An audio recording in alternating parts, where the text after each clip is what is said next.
नमस्कार, मैं विनोद कुमार शुक्ला। अड्डा पर आपका स्वागत है। शिवसेना बाला साहब ठाकरे के नेतृत्व में पाकिस्तान के किसी भी नापाक इरादे या उनके साथ मैच खेलने तक के विरोध में खड़ी रहती थी। यहाँ तक कि एक बार पाकिस्तान के साथ मैच ना हो, इसको लेकर के उन्होंने वानखेड़े स्टेडियम की पिच तक खोद दी थी।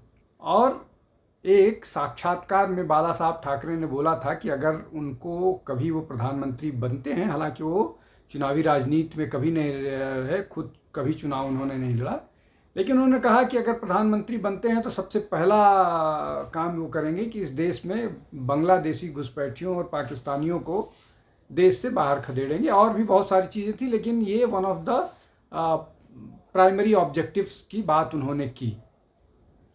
वही शिवसेना अब उनके पुत्र के नेतृत्व में कहाँ पहुँच गई है, इसको समझने की कोशिश करते हैं। तब जब भारत ने जो पहलगाम में आतंकवादी हमला हुआ है, उसके बाद जो ऑपरेशन सिंदूर किया, जिसमें 9 आतंकवादी ठिकानों को नेस्तनाबूद किया गया, और उसके बाद लगभग 11-12 आर्मी बेसिस को, मिलिट्री बेसिस को पाकिस्तान सेना के रिटेलिएटरी फायर के बाद डिस्ट्रॉय किया गया। उसके बाद जो सरकार, एक डेमोक्रेटिक सरकार की भूमिका होती है, रोल होता है, उस भूमिका के तहत सरकार ने एक 7 सदस्यीय कमेटी बनाई है। वो कमेटी 32 देशों में घूम घूम करके पाकिस्तान की काली करतूतों का पर्दाफाश करने की है, और उसमें सभी पार्टियों के नेताओं को शामिल किया गया है। लेकिन उसमें कांग्रेस के कुछ डिफरेंसेस हैं, किसी और के डिफरेंसेस हो सकते हैं, लेकिन कांग्रेस उस अपने डिफरेंसेस का विरोध जता रही है। लेकिन जो सबसे ज़्यादा शॉकिंग था, जिसके कारण ये बात आपके सामने दर्शकों में रखने की कोशिश कर रहा हूँ, वो शिवसेना का था। आप भूमिका से समझ गए होंगे कि शिवसेना की ही बात करने जा रहा हूँ। शिवसेना के जो प्रवक्ता हैं संजय राउत, उनका कहना है कि ये टूरिज्म पैकेज है। गर्मी की छुट्टियों में सांसदों को बाहर भेजने का ये एक टूरिज्म पैकेज है, और ये नाच गाना है, ये बारात है। अब आप समझिए कि भारत सरकार कांग्रेस और समेत सभी विपक्षी दलों को बारात लेके जा रही है। अब इसका अगला एक और वो है पक्ष है, इस मामले पर चर्चा हो रही है कि क्या संजय जो राउत हैं, उनका स्टेटमेंट सही है, क्या डिप्लोमेटिक आउटरीच ये बारात होती है, और क्या ऐसे समय पर इस तरह की बात करना है। तो जब उनके प्रवक्ता जो किशोर तिवारी हैं, उनसे पूछा गया, तो उनका जवाब ये था कि मतलब उसमें आया कि बहुत सारे लोग हैं जिसमें जो उसमें जा रहे हैं, तो क्या वो गलत हैं।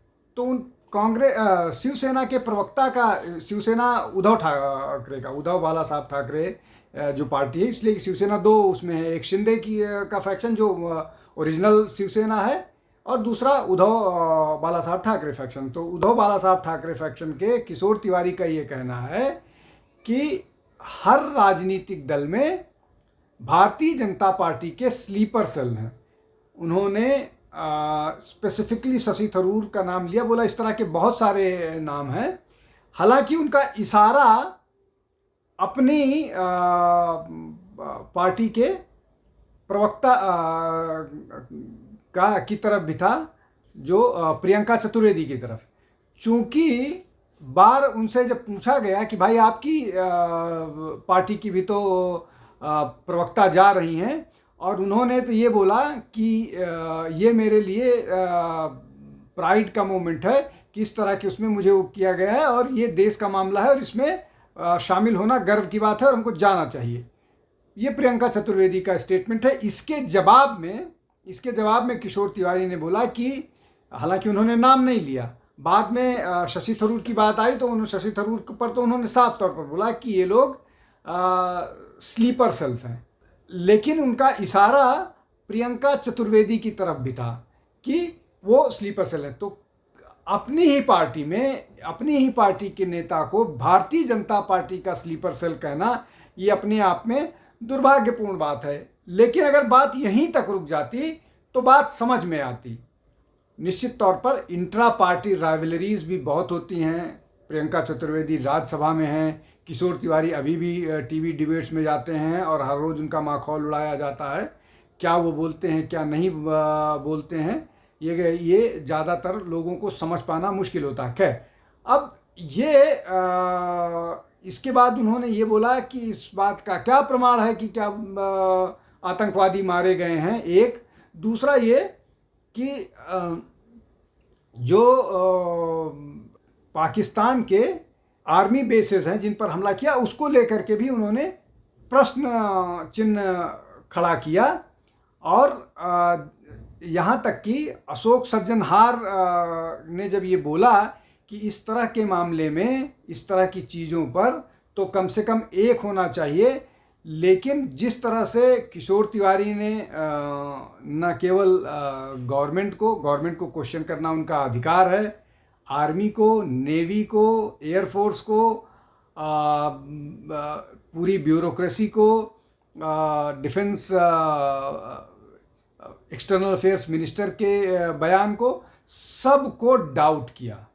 और वो पाकिस्तान की बातों पर और ट्रंप की बातों पर वो उनका ये कहना है कि ट्रंप जो है वो जो कह रहे हैं, डोनाल्ड ट्रंप जो कह रहे हैं कि उन्होंने मीडिएट किया, तो वो बोले कि मतलब सरकार को सीधे सीधे नकार दिए कि सरकार के सारे बयान को कि उसमें कि कोई थर्ड पार्टी मीडिएशन नहीं है, किसी की भूमिका नहीं है, हमने सारी चीज़ें सब के सामने साफ रखी है। लेकिन वो सरकार को मानने के लिए नहीं तैयार हैं, वो डीजीएमओ को मानने के लिए नहीं तैयार हैं, वो ट्रंप को बात कर रहे हैं।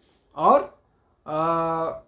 उनका ये आगे कहना है कि अभी इस तरह के और रिवलेशंस जो हैं, इस तरह के और सनसनीखेज उद्घाटन जो है वो ट्रंप या बाहर के और लोग कर सकते हैं, जिसको शिवसेना मानने के लिए तैयार है। लेकिन सरकार की कोई बात या सरकार की बात ना भी माने, लेकिन जो सेना कह रही है उसको मानने के लिए वो तैयार नहीं है। और उन्होंने फिर वो एक बात सुनाया कि अभी तो शुरू हुआ है, अभी तो ये ट्रेलर है, पिक्चर अभी बाकी है। ये शब्द उन्होंने इस्तेमाल किया कि ये तो अभी ट्रेलर है। मतलब इस तरह के बहुत सारे और रहस्योद्घाटन जो हैं वो आने वाले हैं। इनकी बात तो छोड़ दीजिए, ये जो शिवसेना है इनकी बात तो छोड़ दीजिए। इस मामले में असदुद्दीन ओवैसी तक का बयान जो है वो आर्मी के खिलाफ नहीं गया है। सरकार को क्वेश्चन उन्होंने भी किया है रोकने पर, जो युद्ध विराम हो गया था उस पर प्रश्न किया, लेकिन उन्होंने भी फौज को प्रश्न नहीं किया और उन्होंने बोला कि पाकिस्तान को क्रश कर देना चाहिए। शिवसेना एक ऐसी पार्टी है जो ये कह रही है, जो डीजीएमओ को, डीजीएओ को, डीजीएनओ को, मतलब डिफेंस एयर ऑपरेशन और नेवल ऑपरेशन, इनको भी वो गलत साबित करने की बात कह रही है और गलत कह रही है। उनकी बात मानने के लिए नहीं तैयार है, वो ट्रंप को मानने के लिए तैयार हैं।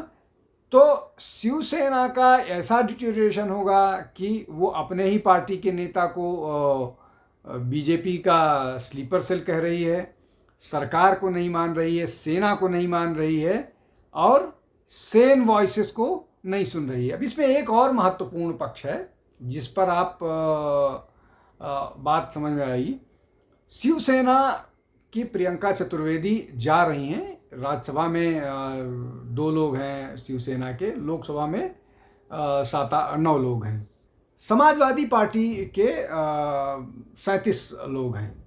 समाजवादी पार्टी का ये कहना है कि हमारी इस बात से असहमति है सरकार को लेकर के कि सरकार को ऑल पार्टी मीटिंग बुलानी चाहिए, उसके अलावा सेशन बुलाना चाहिए, सेशन बुलाने के बाद, इसको चर्चा के बाद डेलीगेशन भेजना चाहिए। लेकिन जब भी सरकार सेशन बुलाएगी तब हम अपने प्रश्न रखेंगे, हम उनसे पार्लियामेंट में भी प्रश्न करेंगे और मीटिंग में भी प्रश्न करेंगे जब ऑल पार्टी मीटिंग होगी। लेकिन अभी नहीं कोई प्रश्न होगा।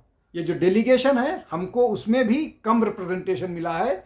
एक उनके सांसद को भेजा, उसमें लिया गया है। 37 लोकसभा में है, राज्यसभा में भी उनके सांसद हैं, लेकिन एक को लिया गया है। बोली उस पर भी हमको ऑब्जेक्शन नहीं है, हम बाद में चर्चा कर लेंगे।